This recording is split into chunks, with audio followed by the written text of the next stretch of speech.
All right, Sunday, Melania Trump just said something at a public event that stopped a room full of accomplished women cold. I am often alone at the top. Simple sentence, but in that room and in this family, those words land like a verdict, not a complaint, not a humble moment, a clear declaration. I've been tracking this dynamic for weeks, going through the sourced reporting, the books, the insider accounts. What I found isn't gossip. It's not tabloid noise. It's a real years-long power shift, playing out one calculated move at a time.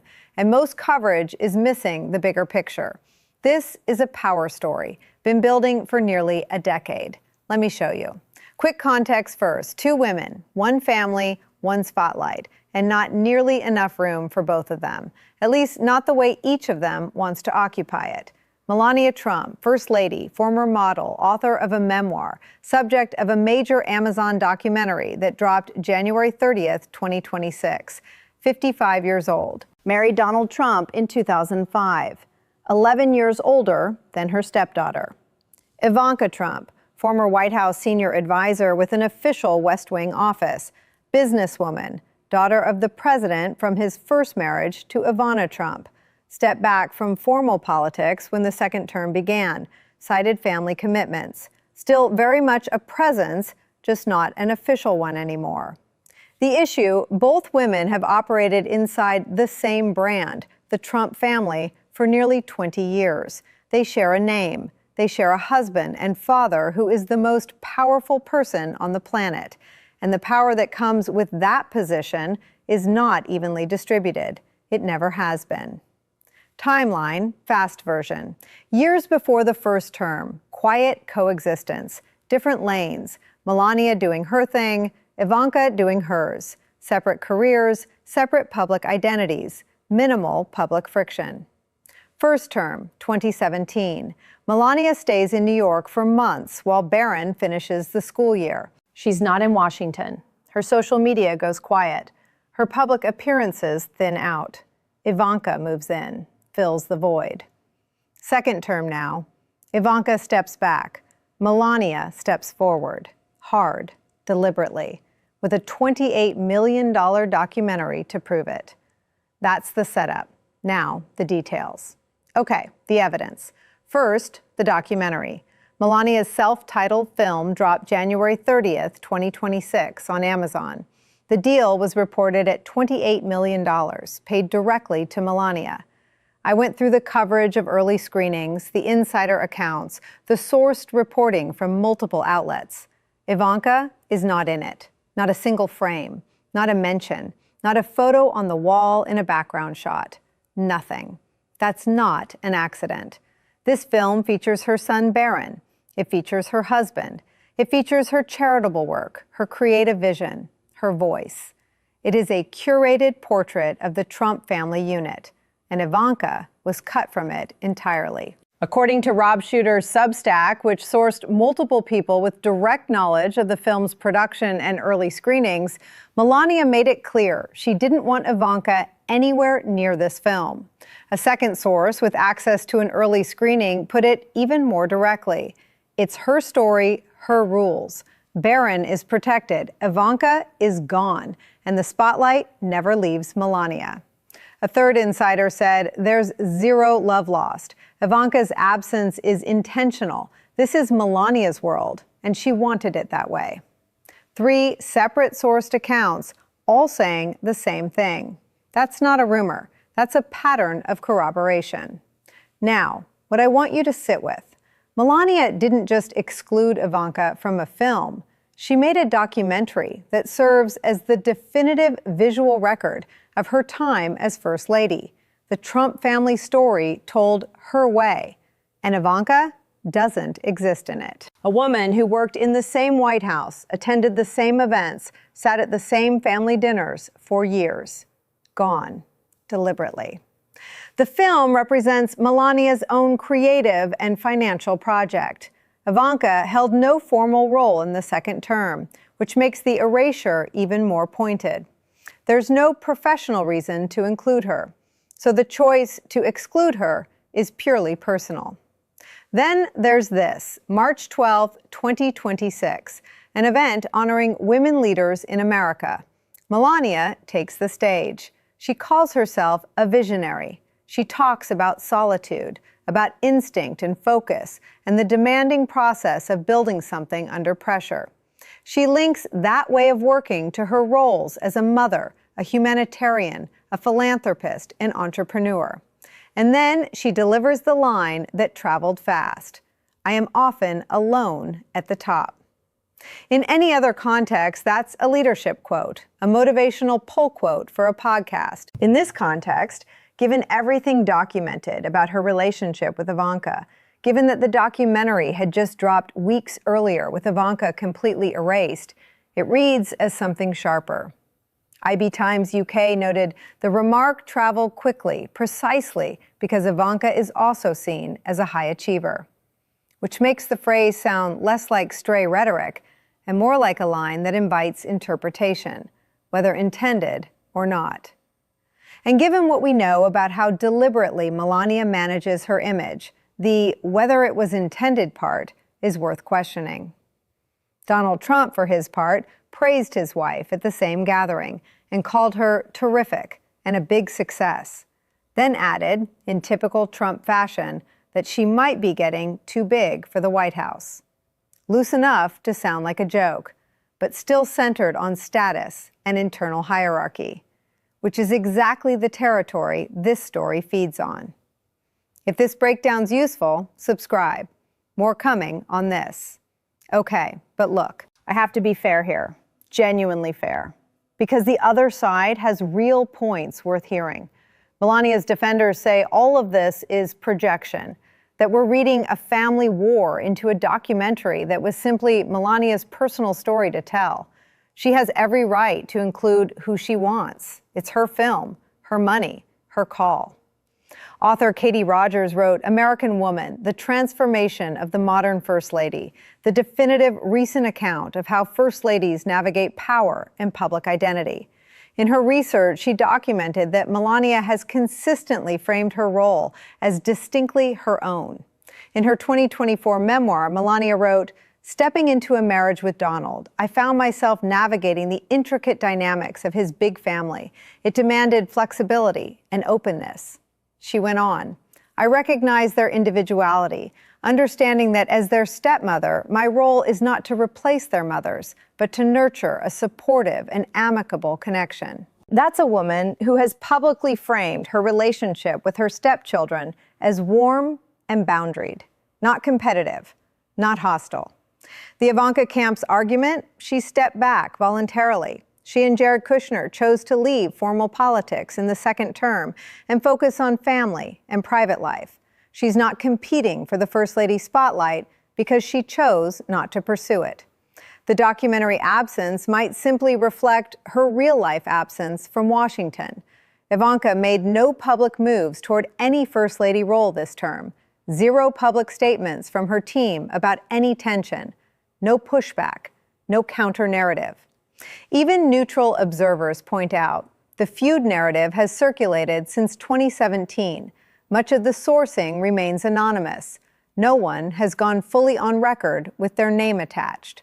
That matters when you're weighing how seriously to take the claims. I'm not dismissing the other side. Don't agree with all of it. But it's not nothing. And being honest about the complexity is part of this. Both things can be true at once. Melania can be deliberately and strategically asserting her identity and her dominance over the First Lady platform. And the media can still be overreading certain quiet moments as more pointed than they are.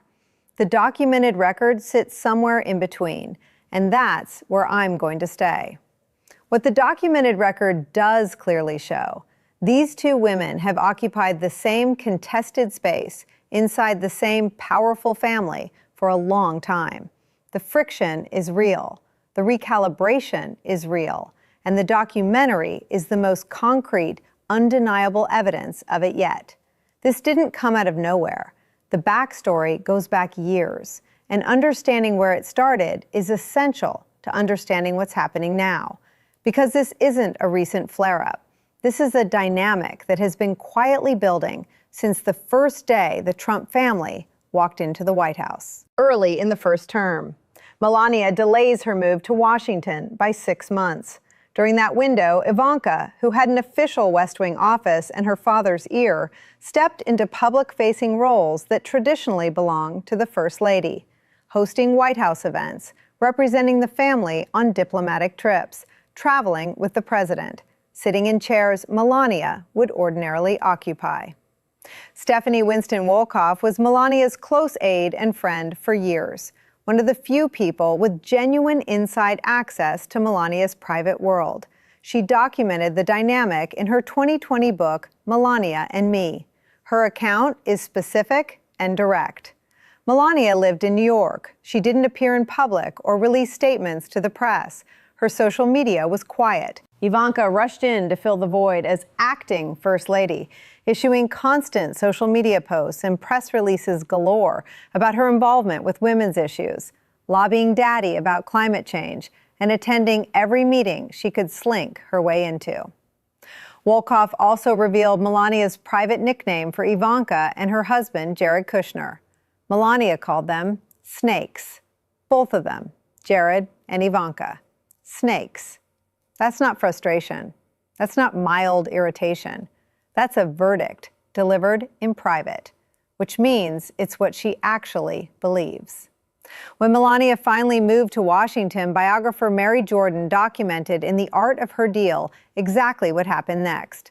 Ivanka had been treating the private White House residence as if it were her own home, walking in, moving through, making herself at home in a space that belonged to the first family, to Melania's family. When Melania arrived, she put an end to what Jordan calls the revolving door. It stopped immediately. Patterned through all of this, Ivanka expands into available space. Melania contracts, observes, then reasserts with force. Each cycle, the recalibration is more visible and more deliberate. And then the second term began. Ivanka stepped back, by all accounts voluntarily. But Melania's response wasn't to simply return to equilibrium.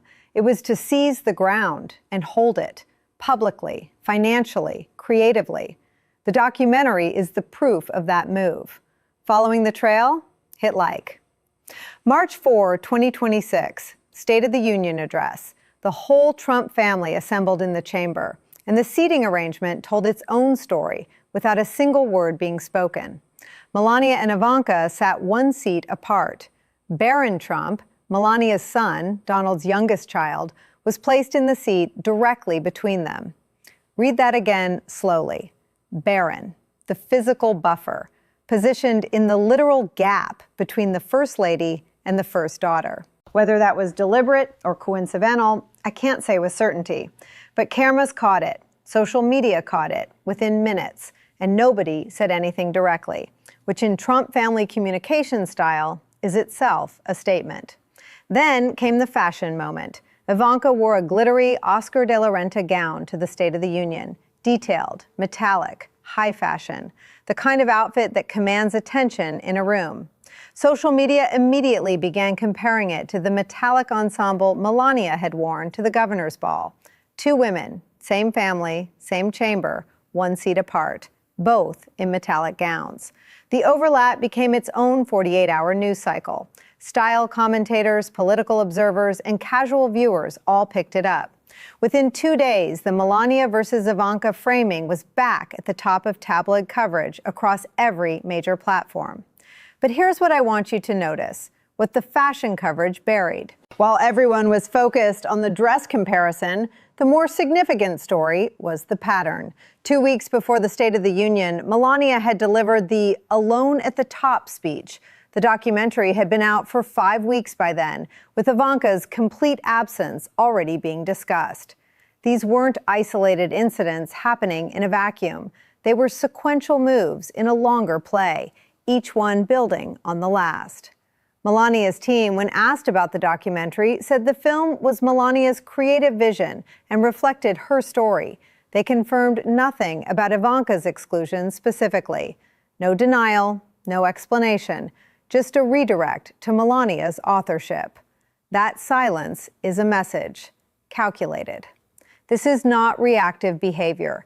This is a coordinated campaign of presence, and it has been running for months.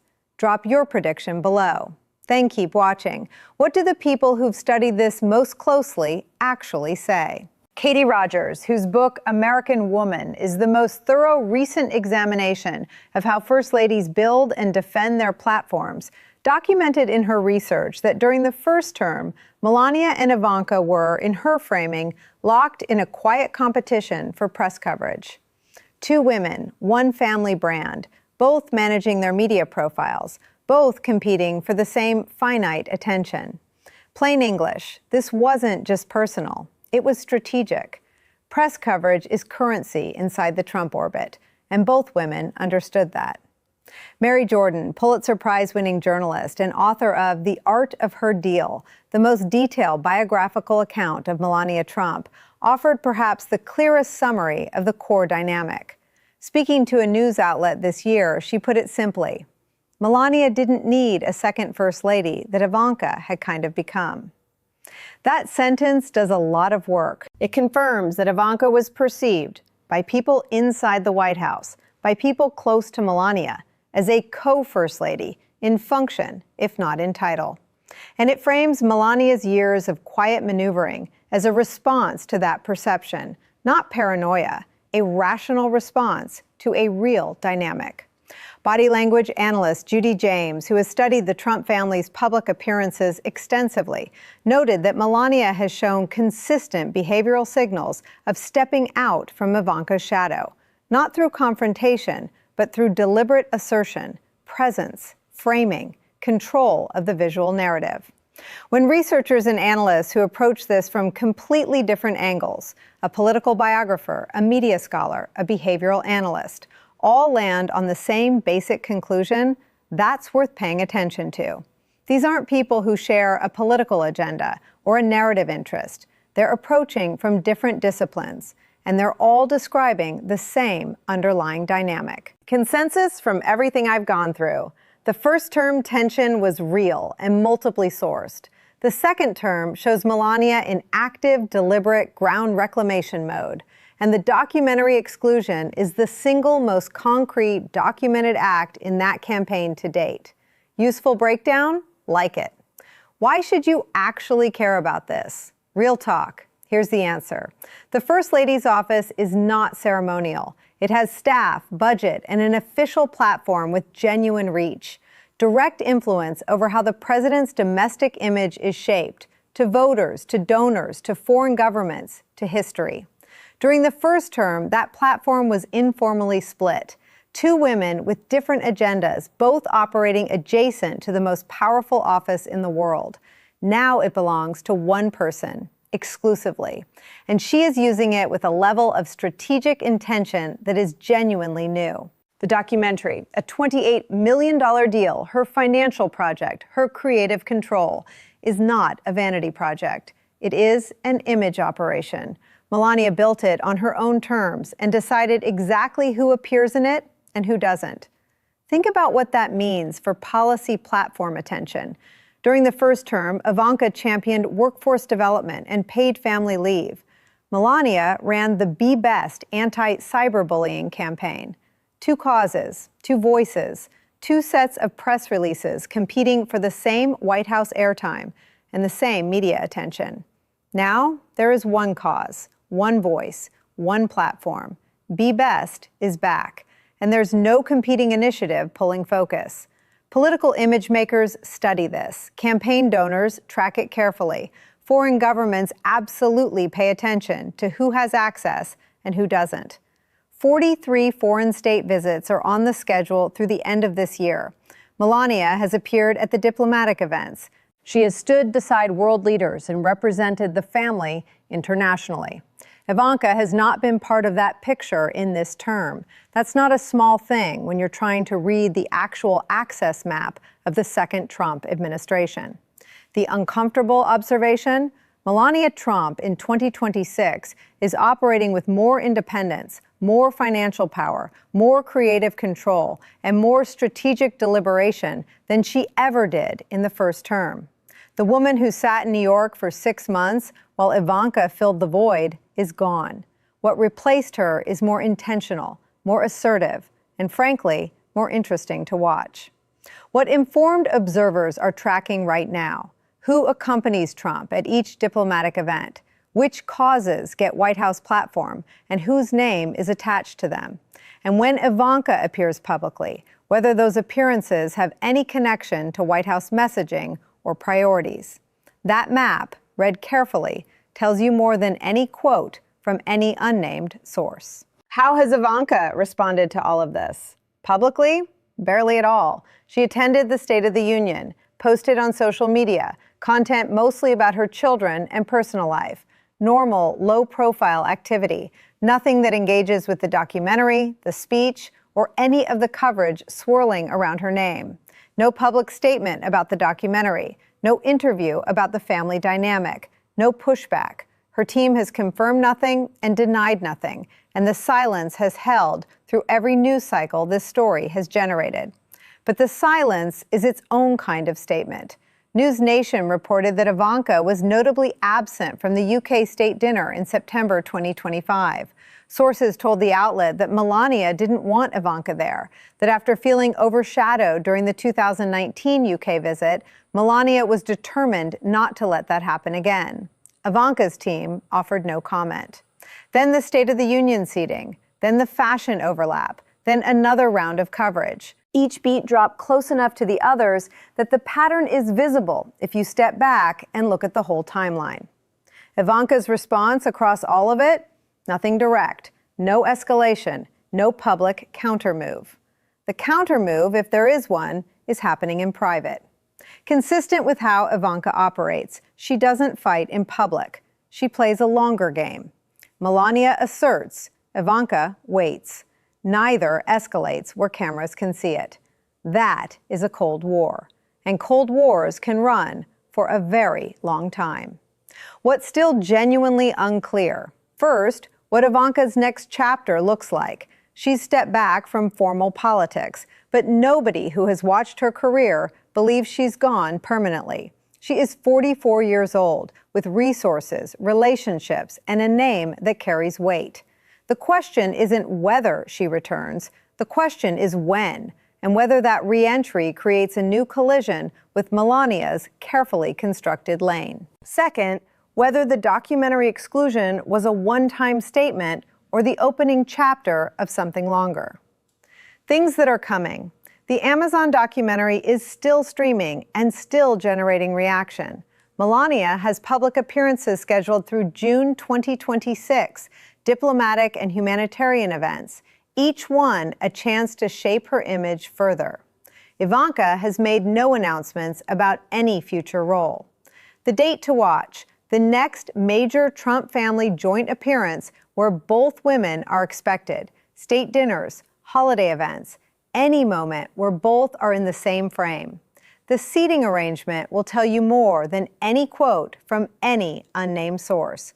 Watch that frame carefully when it comes. Subscribe. When the next chapter drops, I'll break it down. I'll have the sourcing, I'll have the timeline, and I'll show you exactly what it means, where things stand right now. Melania Trump is the sole, uncontested occupant of the First Lady platform, more deliberately than at any point in the first administration. Her documentary, with Ivanka erased entirely, is on Amazon as of January 30th, 2026. Her Alone at the Top speech from March 12th has become a shorthand reference point in every piece of serious coverage of this dynamic. For the first time in either term, the lane is entirely hers. Ivanka Trump holds no formal White House role, has maintained a low public profile throughout the second term, has made no statements, given no interviews, and offered no public responses to any of the coverage. Scheduled going forward: Melania at diplomatic and humanitarian events through late spring and summer. No confirmed joint appearances between the two women on any public calendar. Ongoing documentary viewership and reaction continuing to generate coverage. Not yet public whether Ivanka has any plans to re-enter a public role before this term ends. Clock's running. That's where we are. Melania Trump, more powerful, more deliberate, more assertive than at any point in the first administration.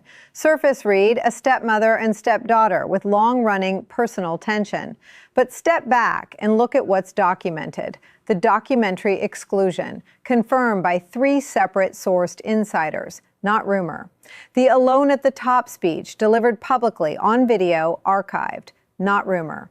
The State of the Union seating, barren as the physical buffer, the fashion parallel, the UK dinner absence, a 6-year paper trail of biographers and former aides, all pointing the same direction.